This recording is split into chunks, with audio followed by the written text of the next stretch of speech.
Welcome to episode 7 of Tech Shift F9, a weekly podcast dedicated to reinventing your career in the age of technology. This week's podcast is going to talk about the law and technology and how law practitioners are handling the tech revolution in their field. I think you've seen a lot of news recently where some major law firms like Baker McKenzie and Norton Rose and a few others have started to use tools like ChatGPT and experiment with them. There was a recent poll by Thomson Reuters that showed that 82% of law practitioners agreed with the fact that generative AI can be applied to legal work, even though only 51% agreed that ChatGPT and generative AI in general should be applied to legal work. So there's still a little bit of resistance by about half of the legal community with regards to actually using these tools. We'll talk about this and much more with this week's guest, Rachel Wong, joining us from Singapore. Rachel is an accomplished corporate lawyer, currently working at Eugene Thurzangen, and also the founder of two legal tech businesses, Founderstock, a firm focused on working with startups, and FTMXMN, a software as a service company. I've actually had the pleasure of working with Rachel in a venture capital transaction in early 2022, and I'm delighted to have her on TSF9. Rachel, welcome to Tech Shift F9. I really appreciate you coming on the podcast today. Thank you. Thank you for having me. Pleasure to be on the podcast. Fabulous. So, Rachel, first of all, where do you actually find the time to juggle all your engagements? You're an example of efficiency to me, but I'd love to hear how you go about managing your commitments and your time in general. I would have to admit that it does take a lot of time management, but I think what really drives me putting in extra effort in everything that I do is the fact that I'm quite passionate about the causes that I am working on. So currently, I'm passionate about legal tech as well as how we can, as a whole, improve the quality of the services that we provide as lawyers. To make that happen, there are many things at play. Regulation is one of them. The other aspect is technology. The other aspect is, finding the right talent. Without this passion, it would probably be impossible. I hear you. As you know, this podcast is very much focused on the impact that technology has on the workplace and on people's careers. And I'm really happy you mentioned that it is one element that makes you passionate about the work that you do. But when you actually started your career as a lawyer, looking back a few years ago, not that many, but a few years ago, did you expect technology to be such an important part of your work life? Yes, because it came as a surprise when I first started working in a traditional law firm that the technology that was implemented within the law firm was very different from what we were used to in our daily lives. So I grew up in a generation where if you have a question, you will Google something, where analysis can be done very quickly. And I was just quite surprised that some of the technology that we use on a day-to-day basis was not implemented within organizations. I think there are reasons for that. It's not because the people who run the business are not doing a good job. It's more because law is regulated and there are lots of rules that govern law practices as well as lawyers. And that's why people are just a little bit more careful when they implement technology in their internal systems. So my job is to figure out where we stand right now. Are we actually value adding by holding back the implementation of technology? Or how can we encourage lawyers as well as other legal service providers to implement technology in their internal processes? And I think the best way to start is by doing it myself and figuring out what are the nuts and bolts I have to solve. And then from there on, try to influence other people to take the same approach. That makes a lot of sense. But I'd like to dig a little bit deeper into your own story. So, you've had a 10-year career in corporate law. You've worked at some major law firms. And I would suppose that for a lot of people, that would be like enough. I know it's not really the right word, but you know what I Yes, mean, right? the dream life. It is, right? You tick the boxes. You must be very, happy with your achievements. But at some point, something drove you to dive into a different world, a technology world, entrepreneurial world. You're doing it directly through FDMXMM via your work with Founderstock. What happened there? That's a really good question. A lot of people look at it as me jumping from a very cushy career to taking the leap of entrepreneurship. But I actually have always looked at it the other way around, which is that I always wanted to be an entrepreneur. But I knew that if I wanted to be an entrepreneur, I need to first figure out how to put food on the table. So I spent 10 years just, you know, finding getting the right technical skills where people will pay me money for that. So as a lawyer, you know how to review a contract, people will pay you for that. After getting that technical skill and knowing that I can put food on the table, I then did my ventures. So that was a very calculated move in terms of having the discipline in the first 10 years to have a skill set that people will pay money for. And then after having that stability, moving on into what I really wanted to do, which was business, actually. It was very second nature. Yeah. Well, it's very interesting to me because it sounds like you had a plan from very early on in your career, which is great, but a lot of people don't. I didn't have a long-term plan. I sort of try to see what was happening as I was doing it. But do you think that having that plan firmly set in your eyesight, right, into your targets, was something that gave you an opportunity to jump on um, into entrepreneurship and technology at the right time? Or do you think that you don't really need to have a plan necessarily to find the right time to move into an opportunity?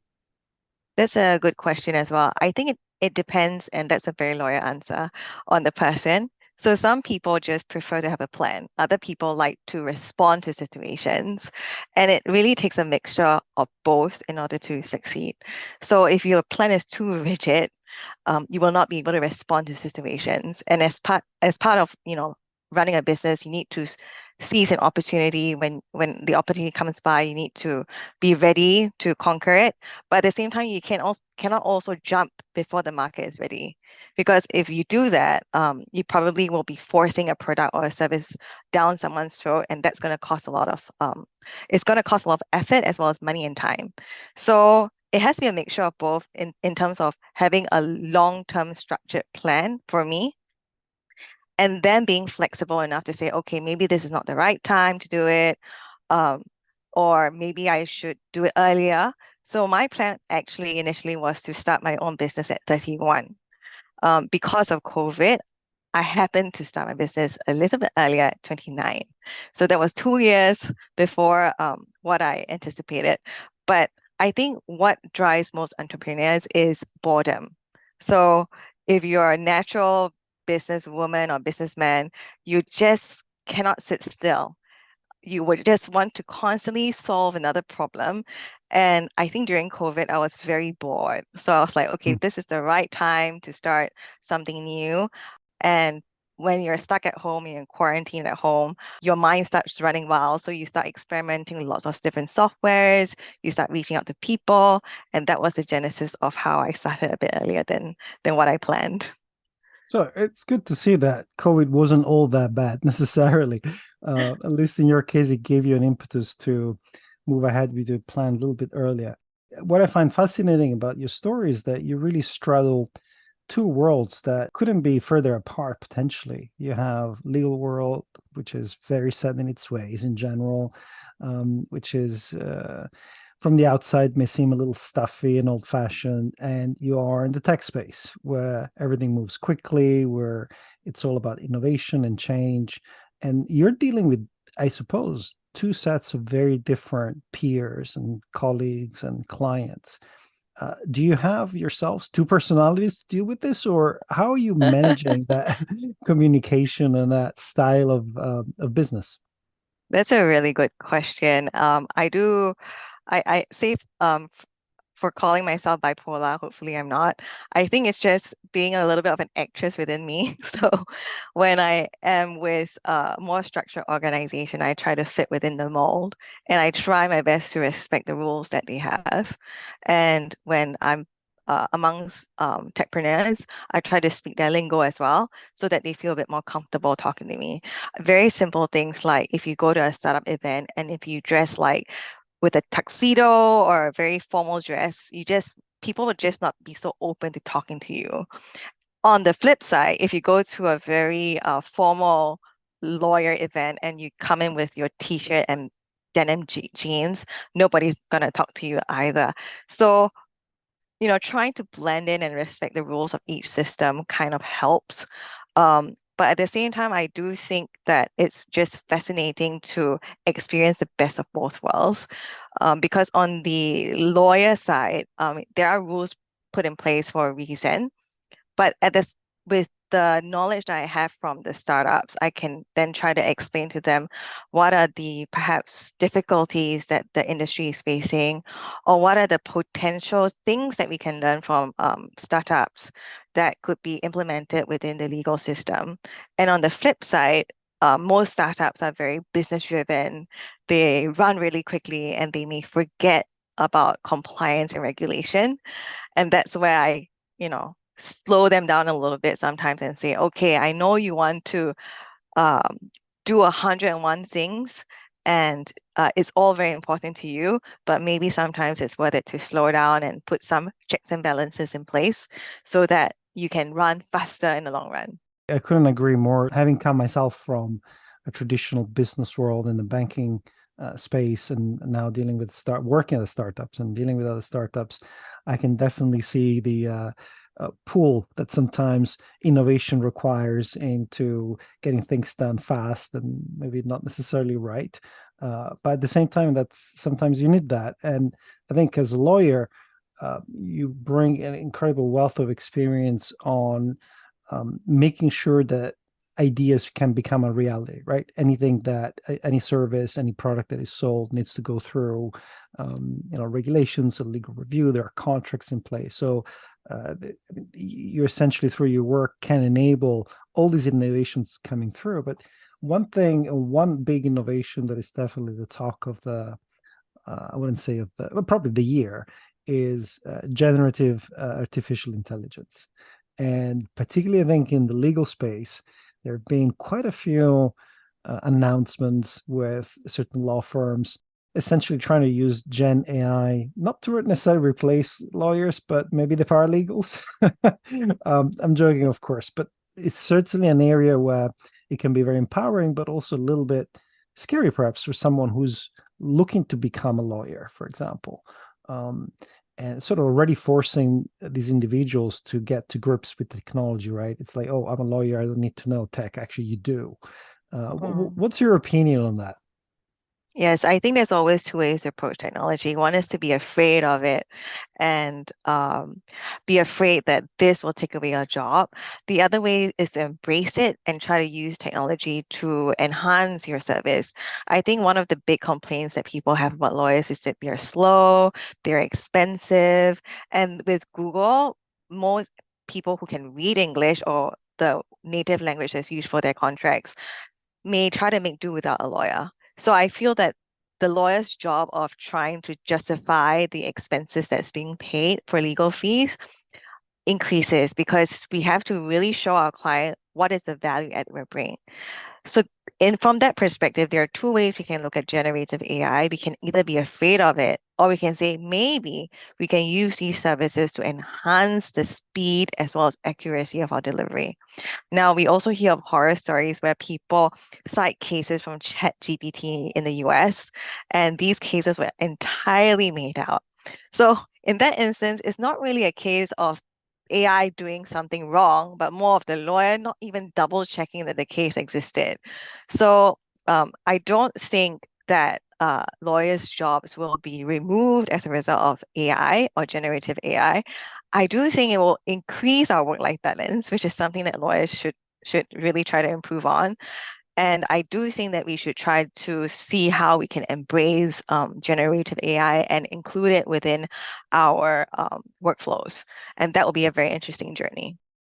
In terms of your own journey into getting yourself up to speed or updated with technology and the tools that you've chosen to use for your entrepreneurial businesses, How did you do so? Because I suppose that, I mean, you're a part of a generation that has grown up with technology. It's probably a little bit easier than people in my generation.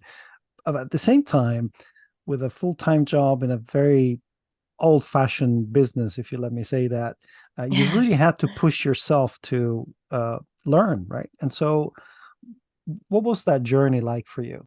that's a good question. I first started by helping my friends who were working on startups. So in my spare time, free of charge, I would just say, do you need extra hands? I'm more than happy to help.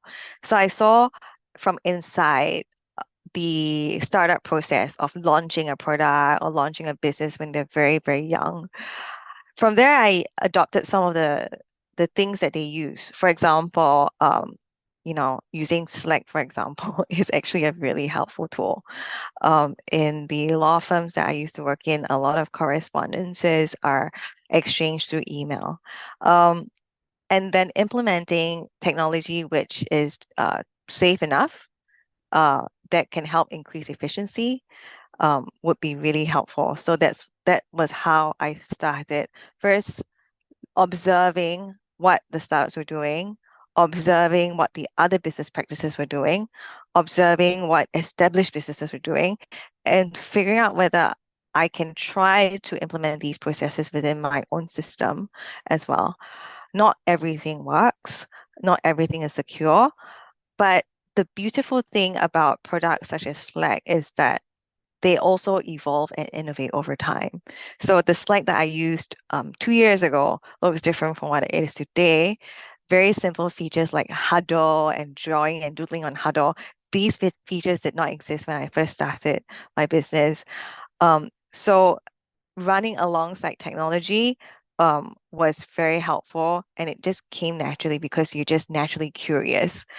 I also perhaps understand that there will also be a time freeze in my business in the sense that currently a lot of my systems are built around systems which are common today, like Slack.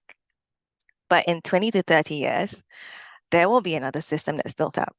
And it will be very costly for my business to shift those systems across. So it's just a natural cycle of business where today I'm capitalizing on systems which I think are most efficient for a business like myself. But tomorrow there will be something that is built that is based on a different system, let's say blockchain, for example, where my business will find difficulty catching up on. And that's just the natural business cycle of things. So for today, I adopt things that I think are very natural, very instinctive for my business. And I know that at some point in time, I'm going to get old. These technology will no longer be the best in the market. I will no longer have the energy to run as fast as the younger people, and I just have to kind of like maybe let it go. Yes. Well, I think that's when a good team comes together, right? And I think working alongside people that may be more naturally inclined to understanding and knowing the intricacies of tech and how it develops, that I'm sure you're working with, can bring that perspective and that insight to help support the overall business. It's never quite one person being able to do everything, but I completely understand. I think we do see ourselves tools changing all the time. Mm. Having said that, I do still think that most of the world runs on Excel, which I think is scary to think and see. And obviously, we'll see that change. But again, I would like to poke a little bit into your personal experience and when you're looking at, for example, supporting a startup through your companies, and you position yourself as a lawyer, and there are, as you said, certain regulations, and you give the advice and all that. Do you see a broader understanding of from the tech side of the traditional issues of business? And I ask that because even my podcast is all dedicated to technology, but at the Mm. same time, technologists need to understand they don't live in a vacuum. And so, Yes. has your experience shown or been that we do see a development in the I say the entrepreneurial cohorts that are coming through in understanding some of the bigger implications of running a business? Yes, I think the beautiful part about being human is that humans make the same mistakes all over again, all the time. So there are some fundamental aspects of human beings that will never change. Human beings get into disputes, human beings get into fights, human beings tend to get a bit more angry when resources become low. So there are startup or not a startup, there will be certain principles that apply to businesses throughout, which will always have give the lawyer the job. So as long as you have two human beings or two CEOs or two co-founders, there will be a chance of a dispute arising. You can tell them, please be careful about these things and whatnot, but they will still happen time and time again. As history will show, human beings are not very good at learning from their own mistakes sometimes.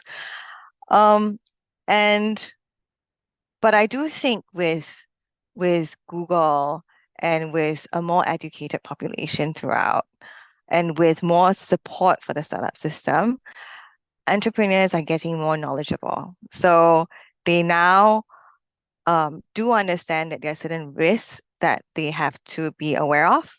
They try to take precautions around it, but there is a little bit of a struggle in the sense that legal tends to be a bit expensive.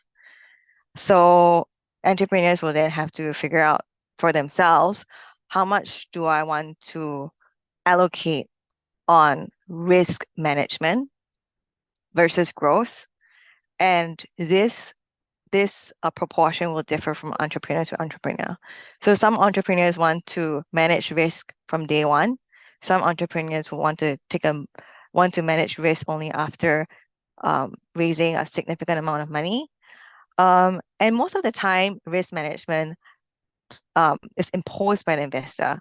So most entrepreneurs will naturally say, I want to have a shareholders agreement, for example. But it is the investor who comes in and says, I am now investing in a business and I want you to manage your risk.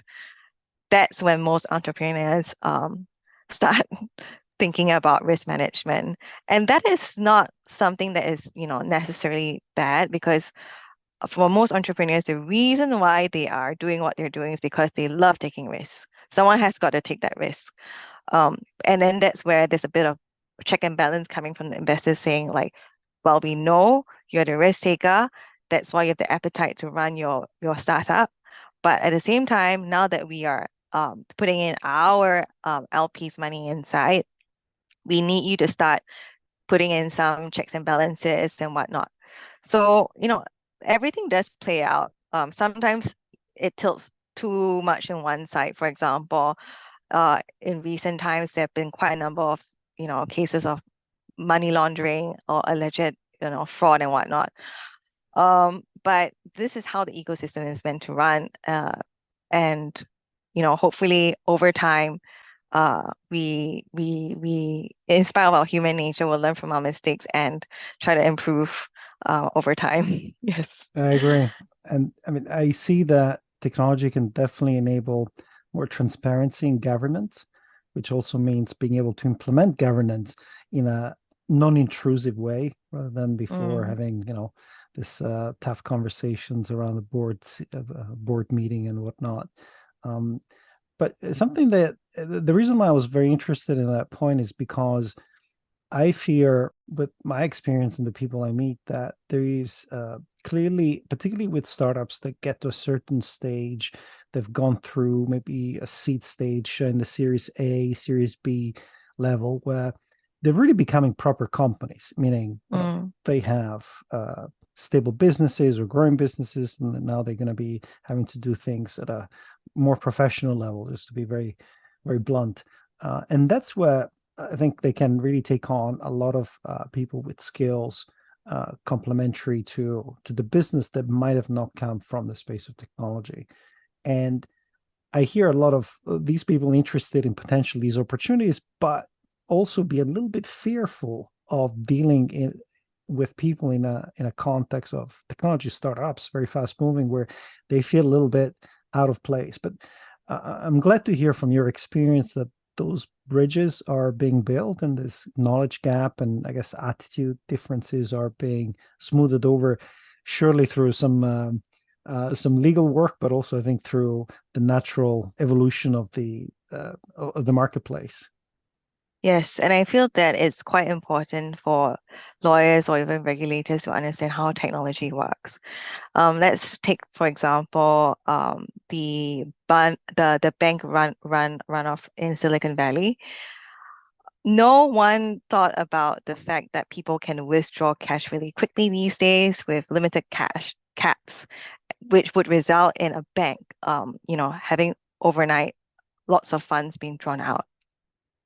Now, if I was a regulator which had maybe a keen sense of technology as well as risk that the banks have to take and how things have evolved over time, I might have been able to foresee that this is a potential scenario, i.e., that in the past, people had to physically go to banks to withdraw cash, and that would naturally slow down the process of people being able to withdraw funds. But if I'm a regulator which understands how technology interplays with bank transactions, I would then maybe smell a little bit that, hey, now people cannot don't no longer need to go to a bank physically to withdraw cash. They can do it with a click of the button. And maybe from that perspective, think about, okay, maybe do I want to introduce caps in the amount of money that people can withdraw? Perhaps, if you're withdrawing above $1 million, it has to go through a 3 to 5 day process. And that could perhaps have saved the bank. Um, I'm not saying that I know better than anyone else, but I'm just saying, having understanding the world as a whole and not just being so focused in one specialized area can perhaps help business regulate risk better. So from that perspective, anyone who wants to do something well cannot just look at their specialty in isolation, but you have to consider things in 360. And technology is just such a prevalent part of our lives these days that you have to try to understand its implications.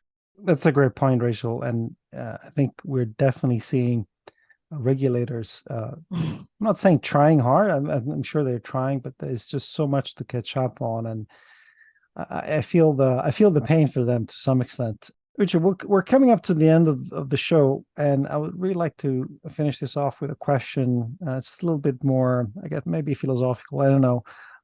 But what would be your message to fellow lawyers, perhaps those who are a little bit older than you, who are not very tech savvy, certainly not as much as you, and they're worried about how they can ride this technology wave rather than being overwhelmed by it?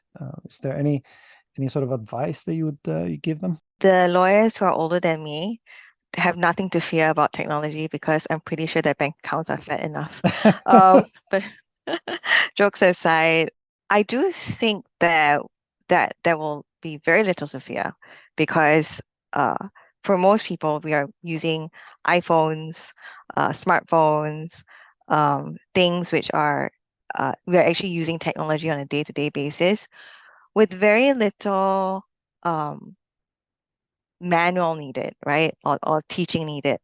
So the hallmark of a good implementation of technology is being easily adopted by people, being foolproof, right? That's why iPads are so popular. An 85-year-old can use an iPad because it's just so easy, so intuitive. Similarly, within the legal tech space, the technologies which will thrive, in my opinion, will be the ones which are easily implemented. Where a lawyer with zero coding skills will be able to figure out what they need to do with the device quite easily. So from that perspective, I don't think that they need to be afraid of technology, but they do have to perhaps overcome the mental barrier of learning something new or being open to learning something new. One of the things that I did, even when I was working for other people, was just buying off the shelf different technological tools and experimenting it on my own. So these things at a small scale do not cost much. Some of these softwares cost like $10 a month, $100 a month, something that you can experiment with. And after, you know, using your own personal time or money to experiment on these things before you blow it on a large scale would perhaps bring down this mental barrier of, technology is expensive. So that's one. And second, having this mindset that embracing technology instead of being afraid of it. Um, that's a very protectionist kind of mindset. And protectionist mindset, generally speaking, do not enable businesses to thrive. So always having that sense of wonder, trying to figure out how do I improve my end service, that would be fabulous. But for older lawyers who are not too keen to embrace technology, I'm pretty sure your bank account has fed you well. So you can also play golf. Yeah. Fair enough, fair enough. This is Yeah. great advice. I really appreciate that. Rachel, thank you so much for sharing your experience and insights with us. If people want to find out more about you and Founder Stock, where can they do so? I uh I'm in Singapore, so they can try and find me in Singapore. I'm just kidding. They can find me on LinkedIn, on YouTube. These are my main two channels, and we similar to what you're trying to do, we do produce videos that hopefully helps to educate the startup community a bit more. These videos are not meant to be instructive. It's meant to generate a conversation whereby we say things that we think are right, and then we are open to feedback. But the whole idea is to try to increase awareness, increase the knowledge process, the knowledge that we have of startups as well as startups have of law, and overall as a whole grow together. Fabulous. Thank you so much, Rachel. Thank you. Rachel has been a wonderful guest. I'm so happy to have had this chance to talk to her about legal tech and general approach to technology by the legal profession. I hope you've all enjoyed this week's talk. I am Mauriz Serafone and wish you all to stay cool and stay positive.